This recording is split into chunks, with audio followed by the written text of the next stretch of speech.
টানা বৃষ্টিতে পানির নিচে রাজধানীর বহু সড়ক, জলাবদ্ধতা, যানজটে নাকাল ঘরমুখ মানুষ। বৃহস্পতিবারও ভারী বর্ষণের পূর্বাভাস। দেখা যায় যেটা 100 টাকার ভাড়া সেটা আসলে 180 টাকা হয়ে গেছে বা 150 হয়ে গেছে। যখনই বৃষ্টি হয় তখনই এখানে পানির অবস্থা।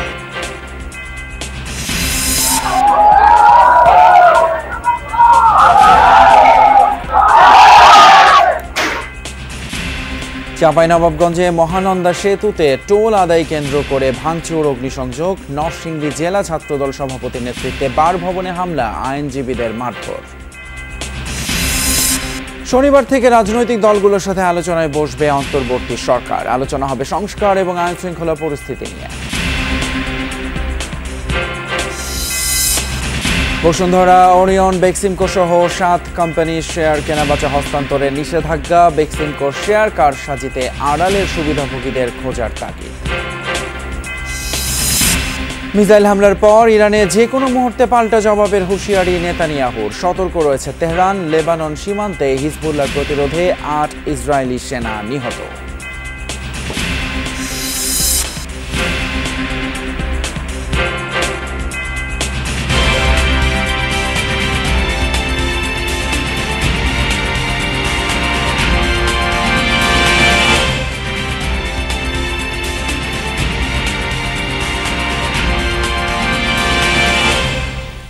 আমন্ত্রণ যমুনা নিউজে আপনাদের সঙ্গে আছি আমি ফয়সাল তিতুমির। এতক্ষণ শিরোনামগুলো দেখছিলেন।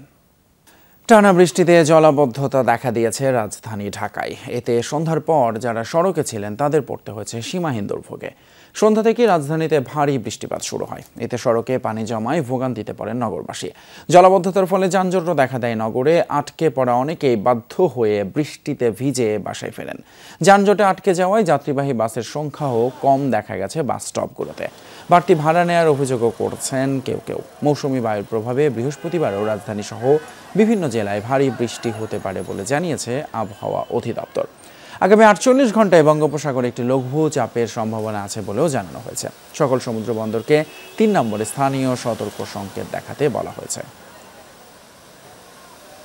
মানে দেখা যায় যেটা 100 টাকার ভাড়া সেটা আসলে 180 টাকা হয়ে গেছে বা 150 হয়ে গেছে। তো ভোগান্তি তো অবশ্যই। আজকে যে সমস্যাটা হচ্ছে তা না, আসলে রেগুলারই এরকম, যখনই বৃষ্টি হয় তখনই এখানে পানির অবস্থা। মহানন্দা সেতুর টোল নিয়ে তুঘলকি কাণ্ড চাঁপাইনবাবগঞ্জে। ভাঙচুর, অগ্নিসংযোগ করা হয়েছে টোলঘর। পুলিশ জানায় টোল নিয়ে পলিটেকনিকের এক শিক্ষার্থীর সাথে আদায়কারীদের কথা কাটাকাটির জেরে ওই শিক্ষার্থীকে মারধরের অভিযোগ ওঠে। খবর পেয়ে জড়ো হয় সহপাঠীরা। টোলঘরে হামলা, ভাঙচুরের পর দেয়া হয় আগুন। এই ঘটনায় এখন পর্যন্ত কোনো মামলা হয়নি।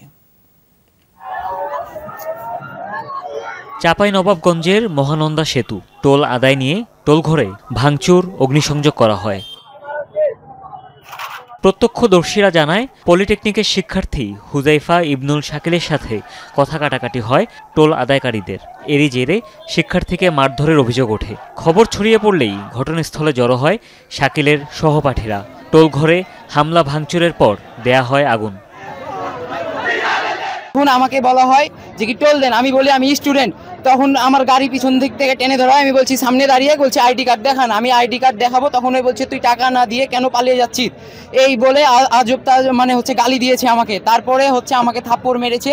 এই টোল আদায়ের কোনো বৈধতা নাই। এই টোল আদায়ের বৈধতা দেখাতে হবে আমাদের। যতক্ষণ পর্যন্ত এই টোল আদায়ের বৈধতা আমাদেরকে না দেখাবে ততক্ষণ পর্যন্ত এই টোল আদায় বন্ধ রাখতে হবে। খবর পেয়ে আইনশৃঙ্খলা বাহিনীর সদস্যরা পরিস্থিতি নিয়ন্ত্রণে আনেন। তাদের যে অসুবিধা বা সমস্যার কথা সুন্দরভাবে একটা দরখাস্ত দেবে। আমরা এই দরখাস্তের পূর্ণাঙ্গ তদন্ত করে যারা এর সাথে আদ্যপান্ত জড়িত এটা আমরা উদ্ঘাটন করব। আর সেটা পরবর্তী নির্দেশ না আসা পর্যন্ত টোলের কার্যক্রম বন্ধ থাকবে। ঘটনার পর ঘণ্টাখানেকের জন্য চাঁপাইনবাবগঞ্জ সোনা মসজিদ স্থলবন্দর সড়কে যান চলাচল বন্ধ হয়ে যায়। দেখা দেয় তীব্র যানজট। হুমায়ুন রশিদ, যমুনা নিউজ। নরসিংদীতে আইনজীবী সমিতিতে ঢুকে হামলা, ভাঙচুর চালালো একদল দুর্বৃত্ত। এতে 5 আইনজীবী আহত হয়েছেন। একটি হত্যা মামলাকে কেন্দ্র করে জেলা ছাত্রদল সভাপতির নেতৃত্বে এই হামলা, এমনটা অভিযোগ আইনজীবীদের। আদালত বর্জনের হুঁশিয়ারি দিয়েছেন তারা। এই বিষয়ে বক্তব্য পাওয়া না গেলেও ভিডিওতে ছাত্র জনতার আন্দোলন ঘিরে নানান বার্তা দিয়েছেন সিদ্দিকুর রহমান নাহিদ। নরসিংদী আইনজীবী সমিতি ভবন, দ্বিতীয় তলায় সমিতির সভাপতি অ্যাডভোকেট নাজমুল ইসলামের কক্ষ। বুধবার বিকেল 4:15টায় সেখানে অতর্কিত হামলা ভাঙচুর চালায় একদল দুর্বৃত্ত। সে সময় নিজ কক্ষেই বসেছিলেন নাজমুল ইসলাম। তার উপর হামলার চেষ্টা হয়, রক্ষা করেন অন্য আইনজীবীরা। এ সময় তাদের উপর চড়াও হয় দুর্বৃত্তরা। হামলায় আহত হন অন্তত 5 আইনজীবী। তারা হলেন হাসান আল মামুন, মোহাম্মদ আলী টুটুল, আল আমিন, আনিস ও নাসরিন আক্তার। এই হামলার জন্য জেলা ছাত্রদল সভাপতি সিদ্দিকুর রহমান নাহিদকে দায়ী করেছেন আইনজীবী সমিতির সভাপতি। হঠাৎ অতর্কিতভাবে নাহিদ ছাত্রদলের যে সভাপতি, তার নেতৃত্বে 30 থেকে 40 জন ছেলেমেয়ে হঠাৎ করে আমার রুমের ভিতরে ঢোকার চেষ্টা করছে। 10-20 জন ঢুকে গেছে একেবারে। ঢোকার পরে কোনো কথাবার্তা নেই, কিছু নেই। তো রুমে ছিল মামুন, ছিল জুনিয়র আমার, ওরে নির্মমভাবে মারপিট শুরু করে। ছাত্র আন্দোলনে শাওন নামে এক যুবক নিহতের ঘটনায় মঙ্গলবার মাধবদী থানায় সমিতির সভাপতি সহ 7 আইনজীবীর নামে হত্যা মামলা করে তার ভাই। সেই মামলাকে কেন্দ্র করে এই হামলা বলে দাবি করছেন আইনজীবীরা। বিএনপি নেতা নয়, তারা ছাত্রদল যুবদল কর্মী। তারা সমিতির প্রেসিডেন্ট স্যারের রুমে ঢুকে ওনার সাথে যারা ছিল ওনার জুনিয়র 5 জনকে মারপিট করে। মাধবদী থানায় একটা মামলা হয়েছে, যে আমাদের সভাপতি স্যারের ওই মামলাটা নিয়ে খুব সম্মত হতে পারে। এ বিষয়ে জানতে যোগাযোগ করেও পাওয়া যায়নি জেলা ছাত্রদল সভাপতিকে। ঘটনার পরপর নিজ ফেসবুকে একটি ভিডিও পোস্ট করেন তিনি। তাতে ছাত্র জনতার আন্দোলন নিয়ে নানা বার্তা দেন সিদ্দিকুর রহমান নাহিদ। আওয়ামী লীগের যে দুঃসত্তাটা ছিল, এরা আপনার হচ্ছে গিয়ে এখনো রয়ে গেছে। আমরা শান্তিপূর্ণ দেশত্যাগ তারেক রহমানের নির্দেশে আমাদের স্থানীয় নেতৃবৃন্দ, আমাদের স্থানীয় অভিভাবক খায়রুল কবির খোকনের নির্দেশে আমরা শান্তিপূর্ণ অবস্থানে ছিলাম। আমরা সকল নাশকতা প্রতিরোধে আমরা ছিলাম। খবর পেয়ে ঘটনাস্থল পরিদর্শন করেছে পুলিশ। আদালত বর্জনের হুঁশিয়ারি দিয়েছেন আইনজীবীরা। সাইফ আহমেদ, যমুনা নিউজ। আসছে শনিবার থেকে প্রধান রাজনৈতিক দলগুলোর সাথে আলোচনায় বসবে অন্তর্বর্তী সরকার। মূলত সংস্কার কমিশনের কার্যক্রম নিয়ে রাজনৈতিক দলগুলোর সাথে আলোচনা করবেন প্রধান উপদেষ্টা ডক্টর মোহাম্মদ ইউনূস সহ উপদেষ্টা পরিষদ।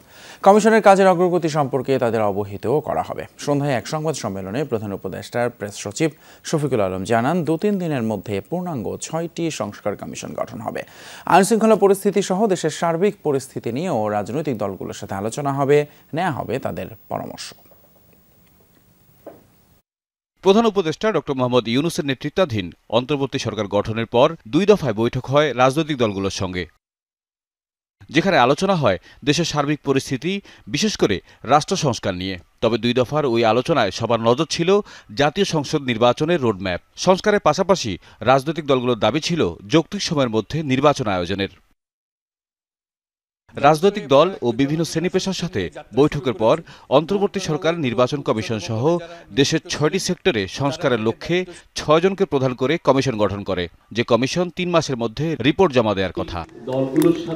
এরই মধ্যে সরকার সিদ্ধান্ত নিয়েছে আবারও রাজনৈতিক দলগুলোর সাথে আলোচনার।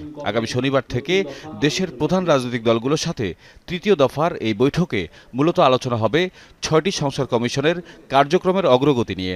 শনিবার থেকে আবার নতুন দফা আলোচনা শুরু হবে।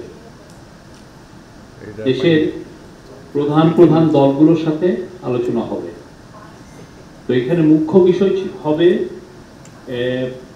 সেটা হচ্ছে যে কমিশনগুলো যেটা হয়েছে, আপনারা জানেন 6টা কমিশন হয়েছে, এটার কাজের অগ্রগতি সম্পর্কে অবহিত করা হবে তাদেরকে। সংবাদ সম্মেলনে প্রধান উপদেষ্টার প্রেস সচিব জানান, আগামী 2-3 দিনের মধ্যে 6টি পূর্ণাঙ্গ সংস্কার কমিশন গঠন হবে। দেশের সার্বিক পরিস্থিতিও গুরুত্ব পাবে রাজনৈতিক দলগুলোর সাথে আলোচনায়। দেশের আইন শৃঙ্খলা বিষয়েও তাদের সাথে কথা হবে এবং তাদের পরামর্শ নেওয়া হবে। কমিশনগুলোর ফরমেশন 2 থেকে 3 দিনের মধ্যে আমরা আশা করছি যে কমিশনগুলো ফর্ম হবে। এখন যেটা হচ্ছে যে যারা কমিশনের মেম্বার হবেন, অনেকের ক্ষেত্রে সম্মতি লাগে, তাদের সাথে কনসালটেশন হচ্ছে। এই বিষয়গুলো এটা পলিটিক্যাল টক্সের উপরে ডিপেন্ড করছে না। তবে শনিবার থেকে শুরু হওয়া আলোচনা কয়দিনব্যাপী বা কতগুলো রাজনৈতিক দল আলোচনায় ডাক পাবে তা পরবর্তীতে জানানো হবে বলে জানান প্রেস সচিব। সন্ধ্যায় রাজধানীর ফরেন সার্ভিস একাডেমিতে প্রধান উপদেষ্টার প্রেস উইংয়ের পক্ষ থেকে এই সংবাদ সম্মেলনের আয়োজন করা হয়। রাজনৈতিক দলগুলোর সাথে তাওহিদ মিথুন, যমুনা নিউজ, ঢাকা। বেক্সিমকো সহ আলোচিত 7 কোম্পানির শেয়ার করে বিক্রয় এবং উপহার হিসেবে স্থানান্তরে নিষেধাজ্ঞা দিয়েছে জাতীয় রাজস্ব বোর্ড। কোম্পানিগুলো হলো বসুন্ধরা, ওরিয়ন, সামিট, বেক্সিমকো, এসালোম, নাসা গ্রুপ এবং ফিনান্সিয়াল সার্ভিস নগদ হিসেবে পরিচিত থার্ড ওয়েভ টেকনোলজিস। রোববার রাজস্ব বোর্ডের সেন্ট্রাল ইন্টেলিজেন্স সেলের মহাপরিচালক স্বাক্ষরিত এক চিঠিতে এই নির্দেশনা দেওয়া হয়। চিঠিটি যৌথ মূলধন কোম্পানি এবং ফার্মসমূহের পরিদপ্তরের নিবন্ধকের কাছে পাঠানো হয়েছে। বলা হয়, আয়কর আইন অনুসারে এনবিআর কর ফাঁকি রোধে সম্পত্তির অন্তর্বর্তীকালীন অবরুদ্ধকরণ বা ক্রোকের প্রয়োজনীয় পদক্ষেপ নেয়ার ক্ষমতা সংরক্ষণ করে। জনস্বার্থে এসব কোম্পানির শেয়ারের স্থানান্তর অবিলম্বে স্থগিত করার জন্য অনুরোধ জানানো হয়েছে। চিঠিতে আরও বলা হয়, এই কোম্পানিগুলোর বিরুদ্ধে কর ফাঁকির অভিযোগ সহ আর্থিক অনিয়মের বিষয়ে গুরুতর অভিযোগ রয়েছে।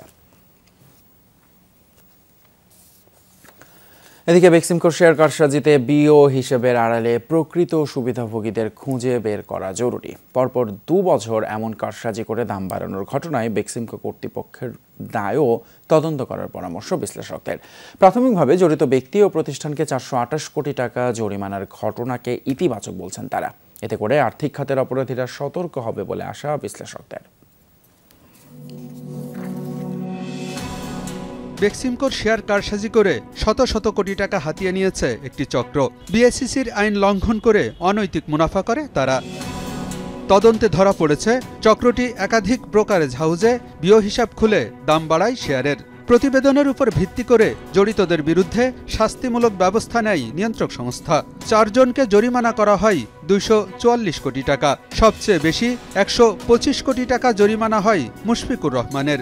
একই অপরাধে 5 প্রতিষ্ঠানের জরিমানা 184 কোটি টাকা। সবচেয়ে বেশি দায় পড়েছে ক্রিসেন্ট লিমিটেড এবং এআরটি ইন্টারন্যাশনালের। আমার মনে হয় যে নিয়ন্ত্রক সংস্থা বাজারে একটা বার্তা দিতে চেয়েছে যে তারা কোনো রকমের কারসাজি সহ্য করবে না এবং তারা কঠোর ব্যবস্থা গ্রহণ করবে। এটা মার্কেটে একটা স্ট্রং মেসেজ ক্যারি করবে।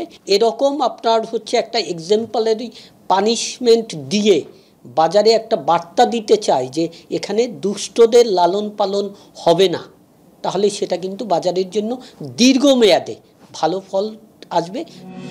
2021 সালে প্রথম দফায় ঘটে কারসাজি। পরের বছর 2022 সালেও অপকর্ম করে চক্রটি। এর মাধ্যমে পৌনে 500 কোটি টাকা হাতিয়ে নেন পুঁজিবাজার থেকে। বিশ্লেষকরা বলছেন, প্রকৃত বিও হিসাবের আড়ালে প্রকৃত সুবিধাভোগী কারা তা খুঁজে বের করা জরুরি। যেসব পার্টিকে এখানে পেনালাইজ করা হয়েছে তারাই প্রকৃত দোষী কিনা এবং তাদেরকে যেভাবে নির্ধারণ করা হয়েছে এই পন্থাটা ঠিকঠাক আছে কিনা, কারণ এটা নিয়ে পরবর্তীতে যেন প্রশ্ন না উঠে বা উচ্চতর আদালতে গেলে এটাকে যেন সাস্টেইন করানো যায়, এজন্য যথাযথ প্রক্রিয়া অনুসরণ করার একটা প্রয়োজন আছে। যদি পেনাল্টি হিউজ করেন এই লোকগুলোকে যাদের নাম ব্যবহার করা হয়েছে এবং যদি এমন হয় যে তাদের আসলে তেমন কোনো অস্তিত্ব নাই, তারা নাম জানা লোক, তাহলে কিন্তু আপনার যে পেনাল্টি করলেন এটা কার্যকর হবে না। সুতরাং আপনাকে এটা অনেক তদন্তের প্রয়োজন এবং খুঁজে বের করতে হবে এই মূল কারসাজির নায়কটা কে। শেয়ার কারসাজিতে বেক্সিমকো কর্তৃপক্ষের কোনো দায় আছে কিনা তা খুঁজে দেখার পরামর্শ বিশ্লেষকদের। যে সমস্ত কোম্পানি নিয়ে কারসাজি হচ্ছে তাদের যারা মালিক পক্ষ বা বোর্ড অফ ডাইরেক্টরস যারা আছে তাদের কিছু সহযোগিতা নিয়েই হয়তো কারসাজিটা হয়। সুতরাং সেখানে কোনো ইনভলভমেন্ট আছে কিনা সেটাও ভালোভাবে খুঁজে দেখা উচিত।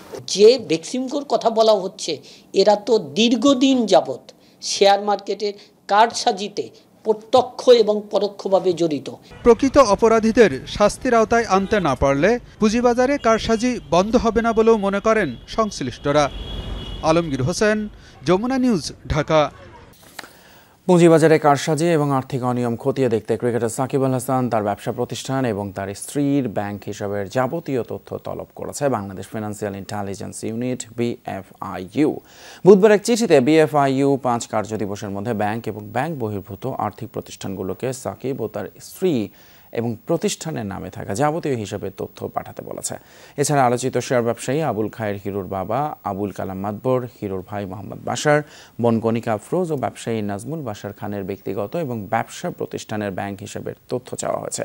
2023 সালে প্যারামাউন্ট ইন্স্যুরেন্সের শেয়ারের দাম নিয়ে কারসাজির দায়ে সাকিব আল হাসানকে 50 লাখ টাকা জরিমানা করে Bangladesh securities and exchange commission. Rajshahi 4 আসনের সাবেক এমপি আবুল কালাম আজাদকে গ্রেপ্তার করেছে র্যাব। রাতে মিরপুর থেকে তাকে গ্রেপ্তার করা হয়। বৈষম্য বিরোধী আন্দোলনে ছাত্রদের উপর হামলা এবং হত্যা মামলায় আবুল কালাম আজাদকে গ্রেপ্তার করা হয়েছে বলে জানিয়েছে র্যাব। তাকে ঢাকার ডিবিতে হস্তান্তর করা হয়েছে। আবুল কালাম আজাদ দ্বাদশ জাতীয় সংসদ নির্বাচনে রাজশাহী 4 আসন থেকে আওয়ামী লীগের মনোনয়নে নৌকা প্রতীকে বিজয়ী হয়েছিলেন। এক্সিম ব্যাংকের সাবেক চেয়ারম্যান নজরুল ইসলাম মজুমদার, সাবেক সংসদ সদস্য সালাম মুর্শেদি, সাবেক প্রধানমন্ত্রী উপদেষ্টা কামাল আব্দুল নাসের চৌধুরী এবং সাবেক যুব ও ক্রীড়া সচিব মেজবাহ উদ্দিন আহমেদকে বিভিন্ন মেয়াদে রিমান্ড দিয়েছে আদালত। ছাত্র জনতার আন্দোলন দমাতে এই 4 জন জড়িত বলে মামলার শুনানিতে উল্লেখ করা হয়। মঙ্গলবার দিবাগত রাতে রাজধানীর বিভিন্ন স্থান থেকে তাদের গ্রেপ্তার করে আইনশৃঙ্খলা বাহিনী। যাত্রাবাড়ী থানার ইমন হোসেন হত্যা মামলায় এক্সিম ব্যাংকের সাবেক চেয়ারম্যান নজরুল ইসলাম মজুমদারের 7 দিনের রিমান্ড দিয়েছে আদালত। আর আদাবর থানায় রুবেল হত্যা মামলায় খুলনা 4 আসনের সাবেক এমপি আব্দুস সালাম মুর্শিদির হয়েছে 2 দিনের রিমান্ড। এছাড়া পল্টন থানার হত্যা মামলায় সাবেক প্রধানমন্ত্রীর উপদেষ্টা কামাল আব্দুল নাসের চৌধুরীর 4 দিন ও সাবেক যুব ও ক্রীড়া সচিব মেজবাহ উদ্দিন আহমেদের 3 দিনের রিমান্ড মঞ্জুর করে আদালত। ঢাকার মেট্রোপলিটন ম্যাজিস্ট্রেট কোর্টে এই 4 জনকে তুলে রিমান্ড আবেদন করে পুলিশ। কামাল আব্দুল নাসের, আপনারা জানেন যে ছাত্র বৈষম্য বিরোধী যে আন্দোলন চলছিল, সেই আন্দোলনের সময় আপনারা জানেন যে শাহবাগে এই আন্দোলনের পক্ষে যারা আমাদের চলচ্চিত্র এবং নাট্য জগতে তারা জড়িত যে ভাই বোনরা অংশগ্রহণ করেছিল, তাদের বিরুদ্ধে সরকারের মদতপুষ্ট যারা তারা সেখানে আক্রমণ করে। রাজনৈতিক উদ্দেশ্যে এসব মামলায় আসামি করা হচ্ছে বলে দাবি করেন আসামিপক্ষের আইনজীবীরা। ডক্টর কামাল নাসের চৌধুরীকে পল্টন থানার একটি মামলায় 10 দিন রিমান্ড চেয়ে আদালতে প্রেরণ করা হয়েছে। আমরা আদালতে শুনানি করেছি, তার জামিন প্রার্থনা করেছি। সাবেক সচিব মেজবাউদ্দিন সাহেব, যিনি অফিসার্স ক্লাবের 3 বার নির্বাচিত ও সেক্রেটারি নির্বাচিত হয়েছেন, তাকে পল্টন থানার 2 বছর আগের একটি মামলায় তাকে ধরানো হয়েছে। এদিকে সাবেক প্রধানমন্ত্রী শেখ হাসিনার বেসরকারি শিল্প বিষয়ক উপদেষ্টা সালমান এফ রহমানকে পৃথক 2 মামলায় 7 দিন রিমান্ড দিয়েছে আদালত। নবাবগঞ্জ ও দোহার থানার বিস্ফোরক ও হত্যাচেষ্টার 2 মামলায় জুডিশিয়াল ম্যাজিস্ট্রেট রিমান্ড মঞ্জুর করেন। যেহেতু সেই 1 নম্বর আসামি এবং তার প্রত্যক্ষ সহযোগিতা এবং অর্থে এই ধরনের আন্দোলনের বিরুদ্ধে যে ঘটনাগুলো ঘটেছে। রাবি সিদ্দিকী, যমুনা নিউজ, ঢাকা। এদিকে নোয়াখালী 4 আসনের সাবেক সংসদ সদস্য এবং জেলা আওয়ামী লীগের সাবেক সাধারণ সম্পাদক মোহাম্মদ একরামুল করিম চৌধুরীকে কারাগারে পাঠিয়েছেন আদালত। বুধবার সকাল 7:15টার দিকে তাকে সিনিয়র জুডিশিয়াল ম্যাজিস্ট্রেট সাজ্জাদ হোসেনের আদালতে হাজির করা হয়। বিচারক বক্তব্য শুনে তাকে কারাগারে পাঠানোর আদেশ দেন। গত রাতে চট্টগ্রামের খুলশী এলাকা থেকে তাকে গ্রেপ্তার করে র্যাব। এ সময় তার কাছ থেকে 26,200 মার্কিন ডলার, 2,100 সিঙ্গাপুরের মুদ্রা ও বাংলাদেশি 10 লাখ টাকা উদ্ধার করা হয়। একরামুলের বিরুদ্ধে নোয়াখালীর সুধারাম থানায় একটি হত্যা মামলা, একটি বিস্ফোরক ও অপহরণ মামলা, কবিরহাট থানায় একটি অস্ত্র মামলা ও সোনাইমুড়ি থানায় একটি হত্যা মামলা সহ মোট 4টি মামলা রয়েছে। গাজীপুরে বাস চাপায় মারা গেছে এক অজ্ঞাত যুবক। প্রতিবাদে 3টি বাসে আগুন দিয়েছে ক্ষুব্ধ জনতা। মহানগরের বাসন সড়ক এলাকায় এই ঘটনা ঘটে। পুলিশ জানায় বলাকা পরিবহনের একটি বাস বুধবার রাতে ঢাকা থেকে গাজীপুরের দিকে যাচ্ছিল। ঢাকা ময়মনসিংহ মহাসড়কের বাসন এলাকায় পৌঁছালে এক যুবককে চাপা দেয় বাসটি। ঘটনাস্থলে যুবকের মৃত্যু হলে বিক্ষুব্ধ জনতা বলাকা পরিবহনের 3টি বাসে আগুন ধরিয়ে দেয়। খবর পেয়ে আগুন নিয়ন্ত্রণে আনে ফায়ার সার্ভিস।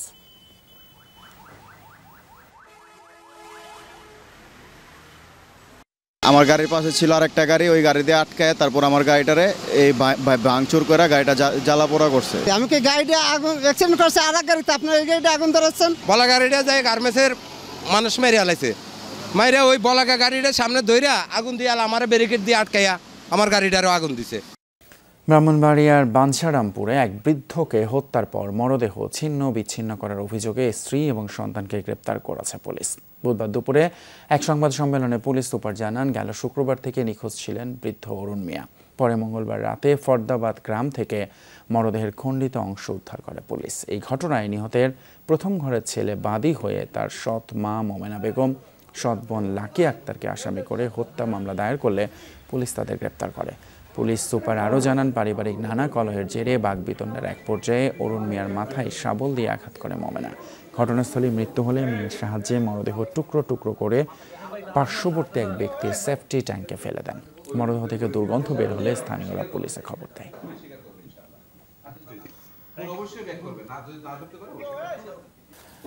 জুলাই আগস্ট গণহত্যার দায়ে এবার দল হিসেবে আওয়ামী লীগের বিরুদ্ধে অভিযোগ দায়ের হয়েছে আন্তর্জাতিক অপরাধ ট্রাইব্যুনালের প্রসিকিউশনে। একই সাথে বিচার দাবি করা হয়েছে 14 দলীয় জোটেরও।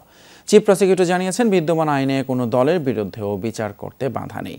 এদিন 5 আগস্ট চাংখারপুরে পুলিশের গুলিতে নিহত 10ম শ্রেণীর ছাত্র আনাস হত্যার অভিযোগ দায়ের হয়েছে ট্রাইব্যুনালে। মা, আমি মিছিলে যাচ্ছি। আমি আর নিজেকে আটকে রাখতে পারলাম না। সরি আব্বুজান, তোমার কথা অমান্য করে বের হলাম। স্বার্থপরের মতো ঘরে বসে থাকতে পারলাম না। কিশোর বাচ্চাটা নিজেকে আর আটকায় না রাখতে পেরে আমাদের কথা অমান্য করে ঘর থেকে বের হয়ে গেছে। একটা চিঠি লিখে যে মা আমি আন্দোলনে যাচ্ছি, যদি বেঁচে ফিরি তো ফিরলাম, আর যদি না ফিরি কষ্ট পায়ও না তোমরা। যে এই যে ঘরে বসে এই যে জিনিসগুলা কষ্ট করে দেখার চাইতে ওই রাস্তায় নেমে গুলি খেয়ে মৃত্যুটা ওর জন্য বেশি সহজ ছিল। শাহরিয়ার খান আনাসের মা ছেলে হত্যার বিচার চাইতে আন্তর্জাতিক অপরাধ ট্রাইব্যুনালে অভিযোগ দায়ের করেন। বলেন, সম্পূর্ণ নিরস্ত্র অবস্থায় যারা টার্গেট শুট করে তার কিশোর সন্তানকে হত্যা করেছে, তিনি সে হত্যাকারী ও নির্দেশদাতার বিচার চান। যারা কমান্ডটা মেনে নিয়ে গুলি করছে তারা এবং যারা হুকুম দিছে তারা, এই প্রত্যেকের সাজাটা চাই। এদিন আইসিটিতে আরও একটি অভিযোগ করেন রাজনৈতিক দল এনডিএমের প্রধান ববি হাজ্জাজ। গণভবনে 19 জুলাই 14 দলের বৈঠকের সূত্র ধরে তার অভিযোগ, জুলাই গণহত্যার দায় আওয়ামী লীগের পাশাপাশি 14 দলেরও। 14 দলের বৈঠকের মাধ্যমে তারা ওই ডিসিশনে আসেন যে ওনারা কারফিউ জারি করবেন এবং এই কারফিউতে ওনারা দেখা মাত্র গুলি করার অর্ডার জানান। সবশেষ দুটি অভিযোগের বিষয়ে সংবাদ সম্মেলনে ট্রাইব্যুনালের প্রধান কৌশলী বলেন, বিদ্যমান আইনে কোনো দলের বিরুদ্ধে বিচার করতে বাধা নেই, তবে শাস্তি কি হবে তা নির্ধারণ করতে আইন সংস্কারের প্রয়োজন হতে পারে।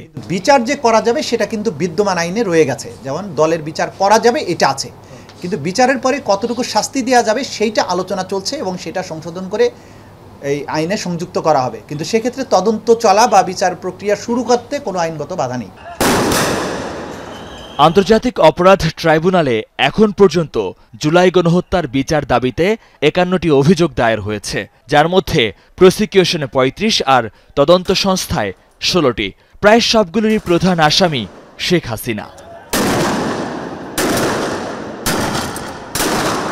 মহিউদ্দিন মধু, যমুনা নিউজ, ঢাকা। রাজনৈতিক দলগুলোর সঙ্গে আলোচনা করে নির্বাচনের দিনক্ষণ ঠিক করতে হবে, একথা বলেছেন সুশাসনের জন্য নাগরিক সুজন সম্পাদক বদিউল আলম মজুমদার। তিনি বলেন, তত্ত্বাবধায়ক সরকারের আমলে নির্বাচনগুলো নিয়ে কিছুটা প্রশ্ন থাকলেও সেগুলো নিরপেক্ষ হয়েছে। নাগরিকরা অন্তর্বর্তীকালীন সরকারের বর্তমান অবস্থান নিয়ে সন্তোষ প্রকাশ করেছেন। একটি জরিপে এমন তথ্য উঠে এসেছে বলে জানিয়েছেন তিনি।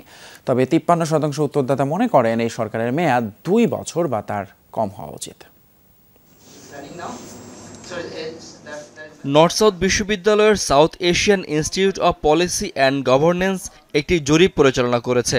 বুধবার জাতীয় প্রেস ক্লাবে এই আয়োজনে সেই জরিপের ফলাফল প্রকাশ করা হয়। সেখানে দেখা যায় 97% অংশগ্রহণকারী অন্তর্বর্তী সরকারের প্রতি আস্থাশীল। এই সরকারের মেয়াদ 3 বছর বা তার বেশি হওয়া উচিত বলে মনে করেন 47% অংশগ্রহণকারী, আর 53% মনে করেন এই সরকারের মেয়াদ 2 বছর বা তার কম হওয়া উচিত। জরিপে উঠে আসে রাজনৈতিক সংস্কার নিয়ে উত্তরদাতাদের 96% প্রধানমন্ত্রীর মেয়াদ সীমিত করার পক্ষে। 46% উত্তরদাতা উল্লেখযোগ্য সাংবিধানিক পরিবর্তনের পক্ষে মত দিয়েছেন। এই আয়োজনে সুজন সম্পাদক জরিপের নানা দিক বিশ্লেষণ করেন। গবেষণাটা এটা ওই যে ক্রেডিবল রিসার্চ, এখানে ব্যাপক আস্থার কথা এসছে, আকাশচুম্বী প্রত্যাশার কথা এসছে। সেপ্টেম্বরের 9 থেকে 19 তারিখে 19শে সেপ্টেম্বর এই গবেষণাটা করা হয়েছে। এখন যদি আমরা গবেষণাটা করি, এটা যদি রিপিট করি, আমি নিশ্চিত আমাদের ফলাফলটা ভিন্ন হবে। সুজন সম্পাদক বলেন, একটি সুষ্ঠু অংশগ্রহণমূলক নির্বাচন আয়োজনে প্রয়োজনীয় কাঠামো তৈরিতে কাজ করবে নির্বাচন ব্যবস্থা সংস্কার কমিশন। আমরা এই কারিগরি পরামর্শগুলো এবং আমাদের ইয়েগুলো, আমাদের সুপারিশগুলো দেব। তারপরে সরকার রাজনৈতিক দলের সাথে আমরা আশা করছি যে আলাপ আলোচনা করে তারা রোডম্যাপ তৈরি করে নির্বাচনের একটা সম্ভাব্য সময় তারা নির্ধারণ করবে। জানানো হয়, গত 9 থেকে 19 সেপ্টেম্বর দেশের 8টি বিভাগের 17টি জেলায় মোট 1869 জনের উপর এই জরিপ চালানো হয়। এই গণ আন্দোলন, গণবিস্ফোরণের সাথে আমি নেপথ্য থেকে যুক্ত ছিলাম। শাকিল হাসান, যমুনা নিউজ, ঢাকা। সরকারি চাকরিতে আবেদনের বয়স সীমা অবশ্যই বৃদ্ধি করা উচিত বলে মন্তব্য করেছেন এই সংক্রান্ত সরকার গঠিত কমিটির চেয়ারম্যান আব্দুল মুঈদ চৌধুরী। দুপুরে সচিবালয়ে কমিটির বৈঠক শেষে তিনি এই মন্তব্য করেন। বৈঠকে যোগ দিয়ে আন্দোলনকারীরা বলেছেন, কমিটি তাদের দাবির কথা শুনেছে, তাই প্রতিবেদন দেখে পরবর্তী সিদ্ধান্ত। সকালে সচিবালয়ে মিটিং করতে আসে সরকারি চাকরিতে আবেদনের বয়সসীমা বৃদ্ধির দাবিতে আন্দোলনকারীরা। আন্দোলন সমন্বয়কারীদের মধ্য থেকে 7 সদস্যের সাথে ঘণ্টাব্যাপী বৈঠক করেন সরকার গঠিত কমিটি। সরকারি চাকরিতে বয়স বৃদ্ধিজনিত জনপ্রশাসন মন্ত্রণালয়ের 5 সদস্যের কমিটিতে নেতৃত্ব দিচ্ছেন জনপ্রশাসন সংস্কারে গঠিত কমিশনের প্রধান আব্দুল মুঈদ চৌধুরী। এই মুহূর্তে আজকে আমার পক্ষে বলা সম্ভব না, তবে তাদের যে বক্তব্যটা যে বয়স বৃদ্ধি করার যৌক্তিকতা আছে এই বিষয়ে কোনো সন্দেহ নেই। পৃথিবীতে, আমেরিকায় তো কোনো বয়সই নেই চাকরি প্রবেশের। অন্যান্য জায়গায় পার্শ্ববর্তী দেশগুলোতে, অন্যান্য দেশে বয়স এমনিতেই বেশি আছে, বিভিন্ন সময় হয়েছে। কাজে আমরা এতদিন পিছিয়ে ছিলাম, এটা অবশ্যই যৌক্তিক যে এটা বাড়ানো দরকার, কিন্তু কতটুকু বাড়ানো দরকার এটা আজকে আমি বলতে পারছি না। আমরা এখন সব কিছু পর্যালোচনা করে আমরা সিদ্ধান্ত নেব। আন্দোলনকারীরা কমিটির সামনে তাদের দাবিগুলো তুলে ধরেন।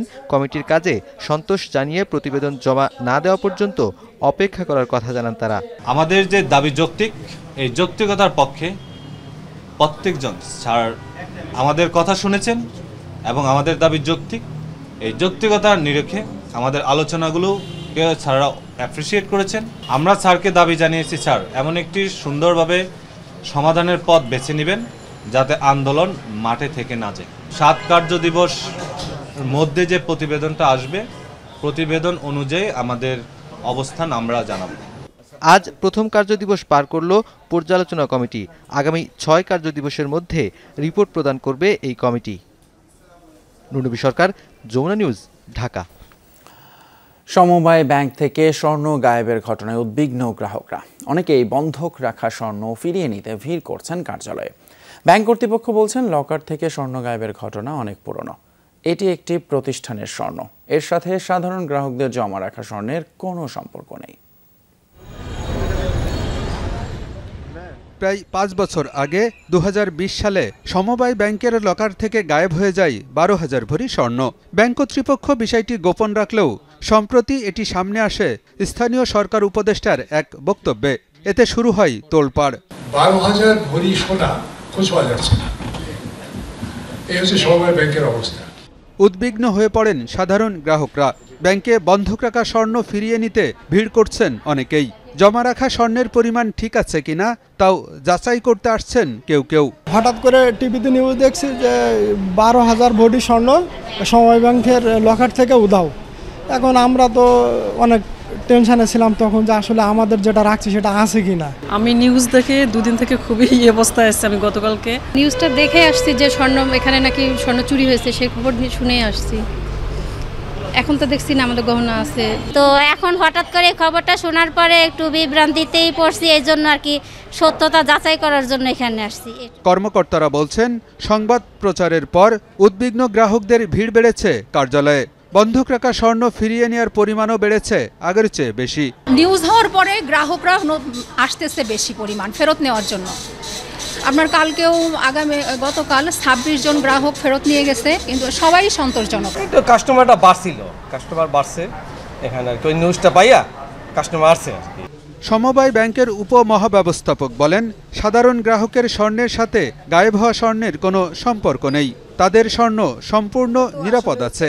যেটা ঘটে গেছে 2020 সালেই ঘটে গেছে, কিন্তু এখন তো আর আমাদের কোনো প্রবলেম নাই। কারো কাস্টমারদের যেই জামানতকৃত স্বর্ণগুলো আমাদের ভল্টে আছে, এগুলো মানে কোনো নয়সা হওয়ার কোনো সুযোগই নেই আমাদের এখানে।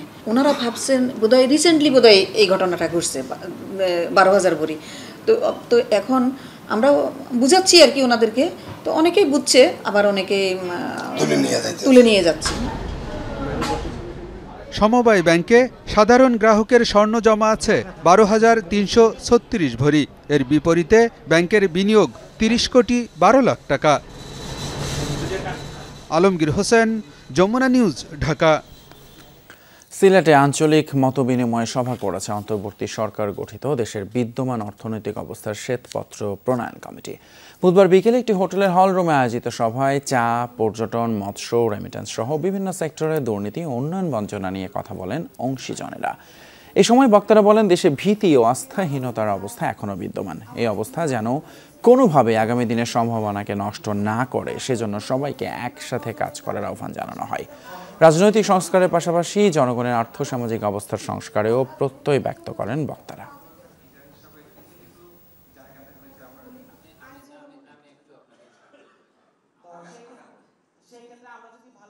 কোথায় যেন এখনো ভীতি বিদ্যমান, কোথায় যেন একটা আস্থার সংকট রয়েছে, এইটা যেন আমাদের আগামী দিনের সম্ভাবনাকে কোনোভাবেই নষ্ট না করে দেয়। ছাত্র জনতার আন্দোলনে শহীদ হন সাব্বির হোসেন। রাজধানীর উত্তরায় গত 18 জুলাই গুলিবিদ্ধ হয়ে মারা যান তিনি। সেদিন শহীদ সাব্বিরের পাশেই ছিলেন তার ভাবি।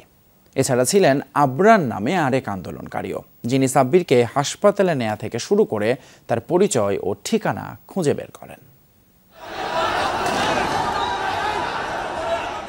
18 জুলাই রাজধানীর উত্তরা আন্দোলনের ময়দানে এখানেই শহীদ হন সাব্বির হোসেন। একটি বেসরকারি প্রতিষ্ঠানের কর্মী ছিলেন তিনি।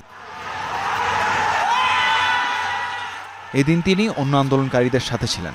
এক পর্যায়ে পুলিশ সহ আন্দোলন দমাতে যারা মাঠে ছিলেন তাদের সঙ্গে তুমুল সংঘর্ষ হয়। সে সময় ঘাতকের বুলেট এসে লাগে সাব্বিরের শরীরে। সঙ্গে সঙ্গে উপুর হয়ে লুটিয়ে পড়েন তিনি।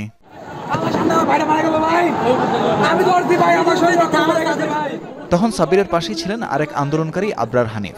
এমন ভয়াবহ সময়ে এগিয়ে আসেন তিনি সহ আরও কয়েকজন। গুলি লাগা সাব্বিরকে পরে হাসপাতাল নিয়ে যান আবরার। ততক্ষণে জীবন প্রদীপ নিভে গেছে সাব্বিরের। চোখের সামনে এমন মৃত্যু দেখে হতবিহ্বল হয়ে পড়েন আবরার সহ আর সহকর্মীরা। এরপর পেরিয়ে যাচ্ছে প্রায় 2 মাস। এখনো স্বাভাবিক হতে পারেননি আবরার, কাটিয়ে উঠতে পারেননি মানসিক ধকল। আমি যদি এখনো চোখ বন্ধ করি, আমার কাছে মনে হয় যে সাব্বিরের চেহারাটা বেশি ওটা আমার চেহারা। ইট ফিল লাইক যে আমার সামনে আমার একটা ভাই মারা গেল। সাব্বির জানতো না এখানে কি হচ্ছে, এই জন্য এখানে ছিল, এই কারণে গুলি লাগে এবং এই কারণে ও শহীদ হয়। সেদিনের ঘটনার জন্য আবরার দায়ী করলেন বিগত সরকারকে। গোলাগুলি, নিহত, আহত হচ্ছে এগুলো আমরা জানতাম না, কারণ আমাদের নেট ছিল না। এই যে নেটটা অফ করে দিল, এইটার কারণে কিন্তু দেখে আমরা জানতাম না, কিছু আমাদের কাছে কোনো ইনফরমেশন ছিল না, যে কারণে আমি এখানে আন্দোলন করে যাচ্ছিলাম। সাব্বিরের রক্ত লেগে থাকা সব পোশাকও সযত্নে রেখে দিয়েছেন আবরার।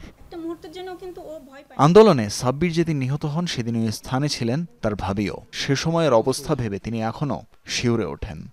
পুরো আন্দোলনের সময় যে আমরা রাস্তায় যতটুকু সময় ছিলাম, ওই আমাকে বারবার কাভার করে রাখছিল। একটা মুহূর্তের জন্য কিন্তু ও ভয় পায়নি যে আমি কোথায় আসলাম, এখানে এত ভয়ঙ্কর একটা সিচুয়েশন, আমি চলে যাই, একবারের জন্যও সে বলেনি।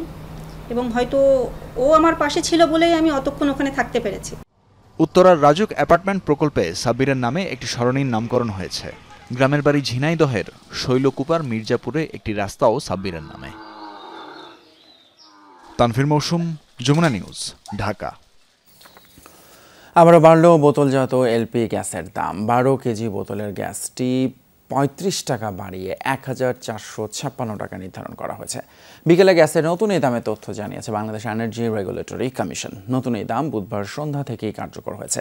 এর আগে গত 2রা সেপ্টেম্বর ভোক্তা পর্যায়ে ওই মাসের জন্য 12 কেজির সিলিন্ডারের দাম আগস্ট মাসের তুলনায় 44 টাকা বাড়িয়ে 1421 টাকা নির্ধারণ করা হয়। আর গত আগস্ট ও জুলাইয়ে বাড়ানো হয়েছিল যথাক্রমে 11 টাকা ও 3 টাকা করে। একই সঙ্গে অটো গ্যাসের দামও বাড়িয়েছে বিইআরসি। অক্টোবর মাসে ভোক্তা পর্যায়ে অটো গ্যাসের মূসক সহ দাম প্রতি লিটার 66 টাকা 84 পয়সা নির্ধারণ করা হয়েছে।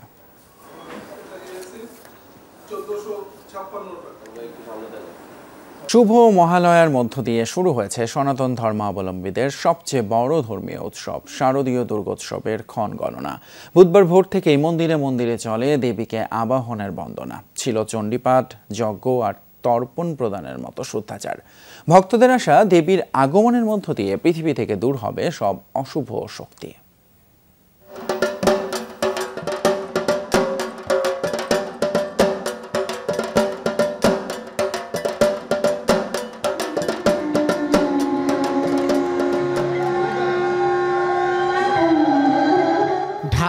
শঙ্খ ও কাঁসার ধ্বনি জানান দিচ্ছে মর্তলোকে দেবী দুর্গার আগমনে। অবসান ঘটল সনাতন ধর্মাবলম্বীদের 1 বছরের অপেক্ষার। শুরু হলো দুর্গোৎসবের ক্ষণগণনা।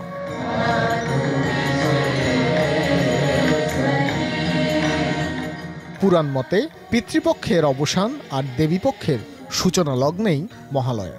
ভক্তদের বিশ্বাস, দেবী দুর্গা তাদের প্রধান আশ্রয়। তাই বন্দনা ও চণ্ডীপাঠে শুরু হয় মহালয়ার ভোর।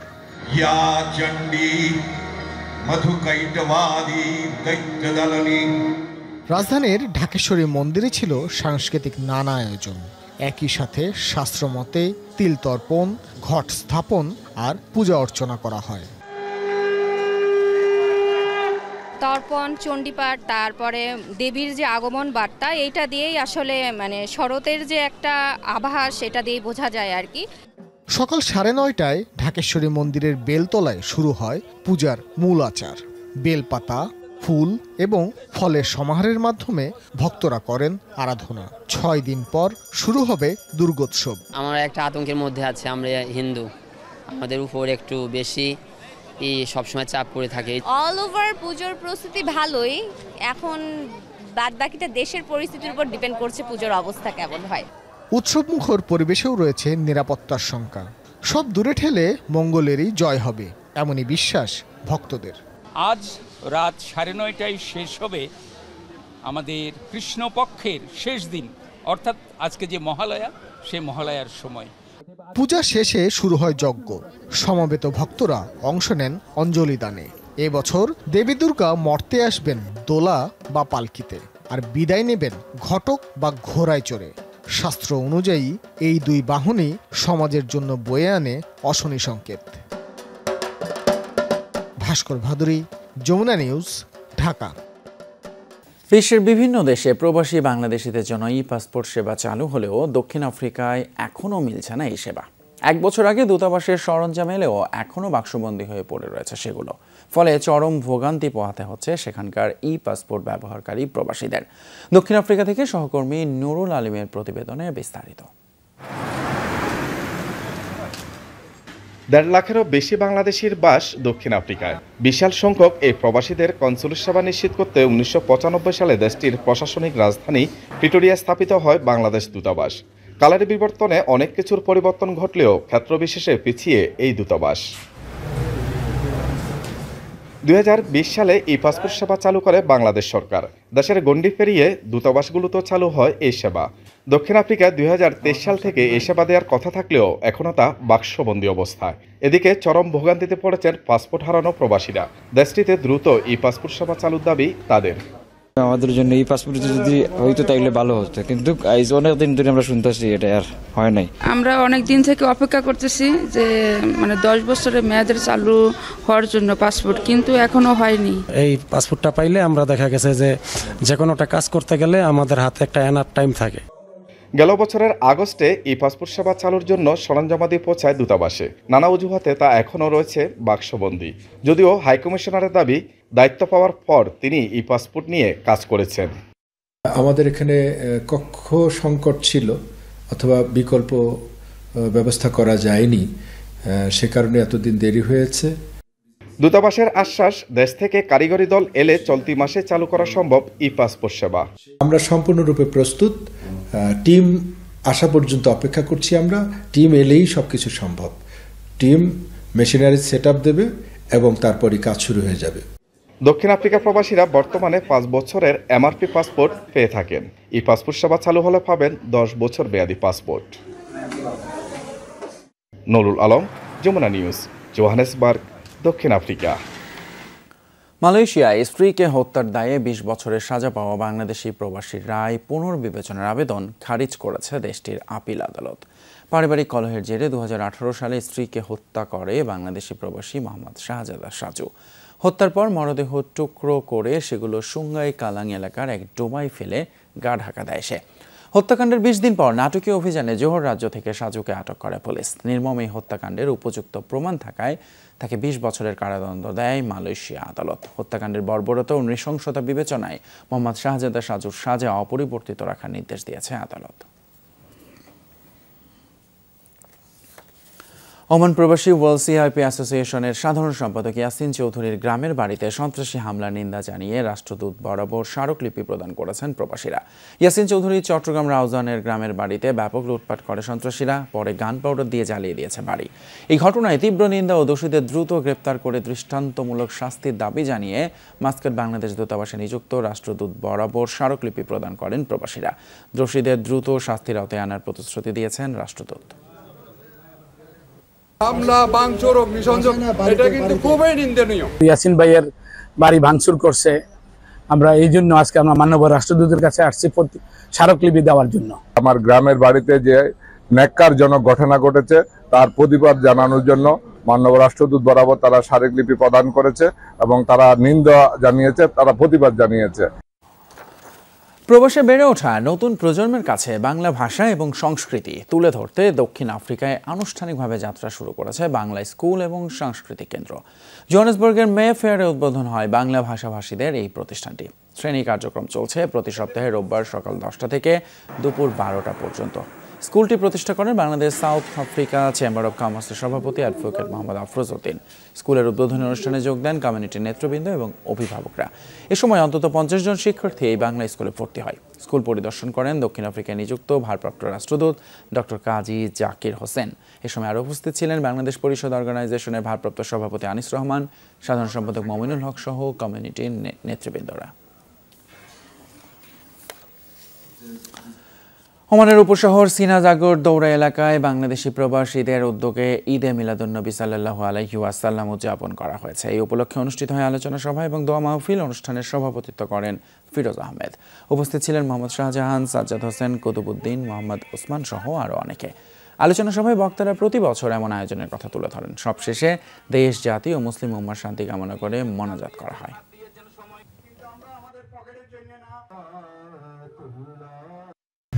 আমরা আপনাদের থেকে ক্ষুদ্র ক্ষুদ্র পয়সা নিয়ে এই আয়োজনটা করে থাকি, কিন্তু আমরা আমাদের পকেটের জন্য না, আল্লাহর নবীর জন্য আমরা সকলে মিলে খরচ করার জন্য আমরা এখানে একত্রিত হয়ে অনুষ্ঠানটা করি। সবাই সওয়াবের উসিলায় করে থাকি। এদিকে ইসরায়েলে হামলার পর আবারও আলোচনায় এসেছে ইরানের মিসাইল সক্ষমতা। হাইপারসনিক ক্ষেপণাস্ত্র ফাতা-1-এর পাশাপাশি নতুন করে আলোচনা চলছে শাহাব-3 এবং খাইবার শেখানের মতো মাঝারি পাল্লার ব্যালিস্টিক মিসাইল নিয়েও। মঙ্গলবারের হামলায় মাঝারি এবং দূরপাল্লার ক্রুজ ক্ষেপণাস্ত্র ব্যবহার করে তেহরান। রাজধানী তেল আবিব সহ ইসরায়েলের 4টি টার্গেটে আঘাত হানছে ইরানের ক্ষেপণাস্ত্র। দফায় দফায় মিসাইল হামলায় অগ্নিগর্ভ ইসরায়েলি ভূখণ্ড। আন্তর্জাতিক গণমাধ্যমগুলোর তথ্য অনুসারে এই হামলায় বিভিন্ন রেঞ্জের প্রায় 200 হাইপারসনিক ব্যালিস্টিক ও ক্রুজ মিসাইল ব্যবহার করেছে ইরান, যাদের মধ্যে আছে ফাত্তা-1, শাহাব-3, খাইবার শেখানের মতো শক্তিশালী সব মিসাইল। তবে সবচেয়ে বেশি আলোচনা হচ্ছে হাইপারসনিক মিসাইল ফাত্তা-1 নিয়ে। প্রথমবারের মতো এই মিসাইলটি ব্যবহার করল ইরান। হাইপারসনিক এই ক্ষেপণাস্ত্র ঘণ্টায় পাড়ি দিতে পারে 6000 কিলোমিটারেরও বেশি। শব্দের গতির চেয়ে কমপক্ষে 5 গুণ দ্রুত ছোটে বলে খুব সহজেই শনাক্ত করতে পারে না আকাশ প্রতিরক্ষা ব্যবস্থা। নিখুঁতভাবে আঘাত হানতে পারে প্রায় 1500 কিলোমিটার দূরের লক্ষ্যবস্তুতে। বিস্ফোরক বহন করতে পারে 550 কেজি পর্যন্ত। বিধ্বংসী এই হামলায় ব্যবহার করা আরেক মিসাইল শাহাব-3। মূলত শাহাব-3 এর নতুন সংস্করণ কাদার ও এমাদ মিসাইল দিয়ে চালানো হয়েছে হামলাটি। 1200 কেজি পর্যন্ত বিস্ফোরক ব্যবহার করতে পারে মাঝারি পাল্লার এই ব্যালিস্টিক ক্ষেপণাস্ত্র। সফলভাবে আঘাত হানতে পারে প্রায় 2000 কিলোমিটার দূরের টার্গেটেও। মঙ্গলবারের হামলায় ব্যবহৃত খাইবার শেখানো কম বিধ্বংসী নয়। মাঝারি পাল্লার এই ব্যালিস্টিক মিসাইল নিখুঁতভাবে ধ্বংস করতে পারে 1500 কিলোমিটার পর্যন্ত দূরের টার্গেটকে। বহন করতে পারে 500 কেজি পর্যন্ত বিস্ফোরক। যুক্তরাষ্ট্র, চীন, রাশিয়া, উত্তর কোরিয়ার পর কেবল ইরানের ভান্ডারেই রয়েছে hypersonic missile. Centre for strategic and international studies CSIS এর তথ্য মতে ইরানের ভান্ডারে আছে বিভিন্ন ধরনের 3000-এরও অধিক ক্ষেপণাস্ত্র। ইফাত আরা খন্দকার, যমুনা নিউজ।